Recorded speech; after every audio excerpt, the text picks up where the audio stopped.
বহাগ মানে 100 এবিধ শাক আৰু সেই 100 এবিধ শাকৰ ভিতৰত আমৰলি পৰুৱাৰ যি খাদ্যৰ সেই খাদ্যৰ প্ৰত্যেকজন অসমীয়াই গ্ৰহণ কৰা দেখিবলৈ পোৱা যায়। এইবাৰ বিহুত যদি আপোনালোকে খাদ্য হিচাপে আমৰলি পৰুৱাৰ গ্ৰহণ কৰিছে তেনেহ'লে এই ভিডিঅ'টো আপোনাৰ বাবে অত্যন্ত গুৰুত্বপূৰ্ণ হ'বলৈ গৈ আছে।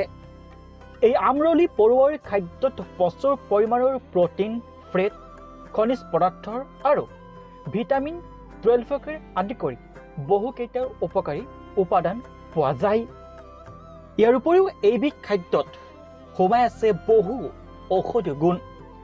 অসমীয়াত এটা পৰম্পৰা আছে যে গৰু বিহু দিনাখনি আচলতে বাৰীৰ চুকৰ পৰা বা আমাৰ সকলোৱে বাৰীৰ পৰা 100 এবিধ শাক খোৱাটো প্ৰয়োজনীয়। কিন্তু 100 এবিধ শাক বিচৰাটো ইমান সহজ নহয়। সেয়েহে লোকবিশ্বাস অনুসৰি এই আমৰলি পৰুৱাৰ টোপত 100 এবিধ শাকৰ গুণাগুণ আছে। কিন্তু আপুনি হয়তো নাজানিব পাৰে। জনবিশ্বাস কোৱা হয় যদিও আপুনি এই আমৰলি পৰুৱাৰ উপকাৰী গুণসমূহৰ বিষয়ে জানিলে চকু হয়তো আপোনাৰ কপালত উঠিব। এই খাদ্যৰ প্ৰধান আৰু 1 নম্বৰ উপকাৰী গুণটোৱে হৈছে পেটৰ যিকোনো সমস্যা যেনে কৌষ্ঠকাঠিন্য বা পেটৰ বিষৰ দৰে সমস্যাৰ দূৰ কৰিবলৈ ইয়াক ব্যৱহাৰ কৰা হয়।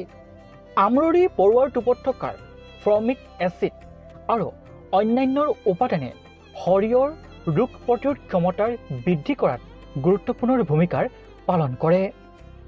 ইয়াৰ উপৰিও আমৰলি টোপে চকুৰ স্বাস্থ্যৰ অৰ্থাৎ চকুৰ দৃষ্টিশক্তি বৃদ্ধি কৰাত গুৰুত্বপূৰ্ণ ভূমিকা পালন কৰে।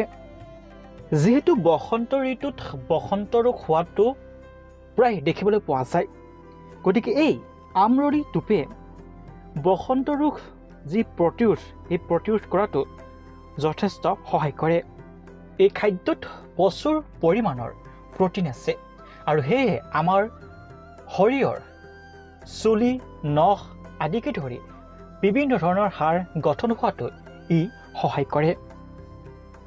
গতিকে যিসকল লোকেও এই বহাগ মাহত অতি সহজলভ্যভাৱে পোৱাৰ এই খাদ্যবিধ যদি গ্ৰহণ কৰা নাই তেনেহ'লে তেওঁলোক সাৱধান হোৱা উচিত।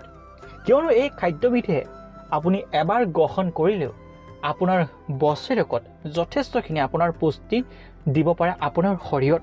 সেয়েহে এইকেইটা দিনত ওলোৱাৰ এই উত্তম খাদ্যবিধ আপোনালোকে গ্ৰহণ নকৰাকৈ নাথাকিব, নহ'লে কিন্তু ভয়ংকৰ বিপদ হ'ব পাৰে।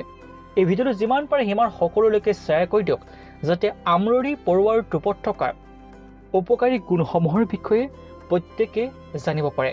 কিয় জনবিশ্বাস আছে যে আমৰলি টোপত 100 এবিধ শাকৰ গুণাগুণ আছে। ইতিমধ্যে হয়তো আপোনালোকে আমাৰ এই প্ৰতিবেদনটো চাই গম পালে।